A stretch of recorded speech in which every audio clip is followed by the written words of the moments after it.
Présentation des équipes à l'américaine, chorégraphie de cheerleaders et près de 700 spectateurs dans les tribunes. Les Cougars de Saint-Ouen-l'Aumône ont fait de cette deuxième rencontre de Coupe d'Europe un véritable show. Sur le terrain, les footballeurs américains valdoisiens n'ont pas été en reste. Les Noirs et Or ont asséné une dérouillée monumentale aux Anglais de Coventry et trié 81-7. On a fait plaisir à nous-mêmes, on a défendu les valeurs du club parce que c'est toute une organisation ce match-là.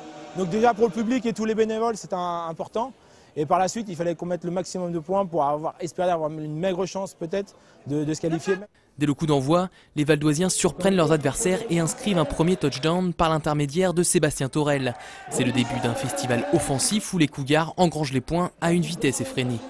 À la mi-temps, le score affiche un improbable 45-0 en faveur des locaux. On les a pris à la gorge dès le départ et après l'idée c'était pas de leur laisser sortir la tête de l'eau.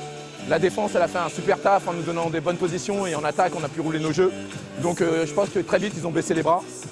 Au retour des vestiaires, les Noirs et Or sont toujours sur leur nuage. Et si la mécanique ne se dérègle pas, plusieurs coups durs viennent affecter la machine valdoisienne. 3 Cougars sortent sur blessure. La sentence tombe, Loïc Soutenard et Freedom Metrel, 2 joueurs clés, sont out pour le reste de la saison. J'ai fait tourner mon effectif. Le seul truc, c'est qu'il y a des postes sur lesquels on est assez limité en termes de joueurs, notamment sur les postes de joueurs costauds sur les lignes.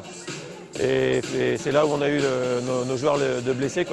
C'est vraiment sur ces postes d'hommes forts qu'on a eu des blessés, puis des blessés pour la saison. Donc ça risque de nous être vraiment préjudiciable. Ces nouveaux blessés rejoignent une infirmerie déjà bien remplie. Actuellement en pleine lutte pour leur maintien dans l'élite, les Cougars ne pouvaient espérer pire scénario alors qu'ils reçoivent dimanche prochain la visite du leader, le Flash de la Courneuve.